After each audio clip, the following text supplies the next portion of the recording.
नमस्कार। आज हम एक ऐसे केस पर बात कर रहे हैं जिसने दिसंबर 2022 में काफी सनसनी फैलाई थी, उर्वशी वैष्णव हत्याकांड। हमारे पास इस केस से जुड़े कुछ अहम डिटेल्स हैं और आज हम कोशिश करेंगे इस मामले को थोड़ा गहराई से समझने की। देखेंगे कि कैसे एक बहुत ही छोटी सी चीज ने एक बड़े राज से पर्दा उठाया। कहानी है नवी मुंबई की 27 साल की उर्वशी वैष्णव की। वो एक बार डांसर या वेट्रेस थी। 13 दिसंबर 2022 को वो अचानक लापता हो गईं। और फिर अगले ही दिन धमनी के पास गड़ी नदी के किनारे उनकी बॉडी मिली। हाँ, और यहीं से मतलब पुलिस की जांच शुरू होती है। लेकिन जो सबसे चौंकाने वाली बात थी वो था सुराग। एक बहुत ही अनएक्सपेक्टेड सुराग, उनके पैर में मिली एक ब्रांडेड सैंडल। सैंडल? हाँ, मतलब ये तो वाकई अजीब है। बिल्कुल। और उस सैंडल पर दुकान का टैग भी लगा हुआ था। अच्छा, तो पुलिस ने क्या किया? पुलिस फौरन वाशी की उस फुटवेयर दुकान पर गई, वहां के सीसीटीवी फुटेज चेक किए। और उसमें कुछ मिला? हाँ, वो फुटेज बहुत अहम साबित हुआ। उसमें उर्वशी वो सैंडल खरीदते हुए दिख रही थी और उनके साथ एक मस्कुलर सा आदमी भी था। ओह, तो ये फुटेज एक तरह से पहला बड़ा ब्रेक थ्रू था। आप कह सकते हैं, बिल्कुल। इसने जांच को एक दिशा दी। पुलिस को पहली बार एक संदिग्ध की झलक मिली। तो फिर इस आदमी की पहचान हुई? आगे क्या पता चला? हाँ, जांच आगे बढ़ी तो पता चला कि उर्वशी का करीब 6 महीने से एक अफेयर चल रहा था रियाज समद खान नाम के एक शख्स से। रियाज समद खां? हाँ, 36 साल का, घनसोली के एक जिम में ट्रेनर था। वही मस्कुलर आदमी जो फुटेज में दिखा था। लेकिन मुझे लगता है कहानी इतनी सीधी नहीं थी। रियाज के बारे में और भी बातें सामने आईं। बिल्कुल सही। मामला यहाँ और पेचीदा हो गया। पता चला कि रियाज पहले से 3 बार शादी कर चुका था। उसकी एक बेटी भी थी। 3 बार? ओह! जी। और पुलिस जांच और रिपोर्ट्स के मुताबिक उर्वशी लगातार उस पर शादी के लिए दबाव बना रही थी। और रियाज ये शादी नहीं करना चाहता था, वो टाल रहा था। पुलिस का मानना है कि यही प्रेशर, यही कॉम्प्लेक्स रिलेशनशिप शायद हत्या का मुख्य कारण बना। ये तो बहुत दुखद है। तो फिर 13 दिसंबर को क्या हुआ था, जिस दिन वो लापता हुई? उस शाम रियाज उर्वशी को कार से लेने आया। बहाना था कि उसे बाहर छोड़ देगा, लेकिन ये सिर्फ एक चाल थी।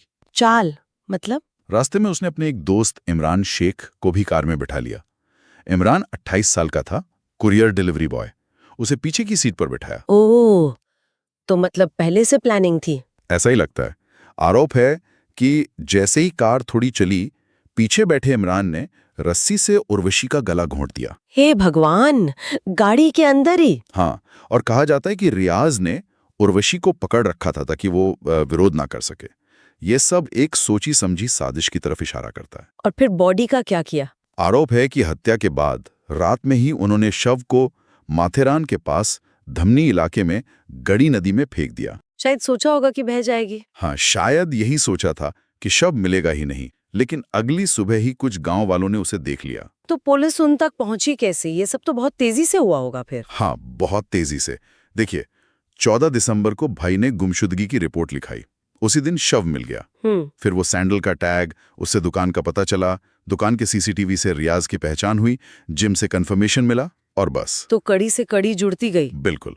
सिर्फ एक हफ्ते में 21 दिसंबर तक रियाज और उसका साथी इमरान शेख दोनों गिरफ्तार हो गए। क्या इमरान ने जुर्म कबूल किया? कुछ बताया उसने? हाँ, पूछताछ में इमरान ने माना कि रियाज ने उसे हत्या में मदद के लिए 30,000 रुपए देने का वादा किया था। पैसे के लिए? जी। पोस्टमार्टम रिपोर्ट में भी गला घोटने की पुष्टि हुई।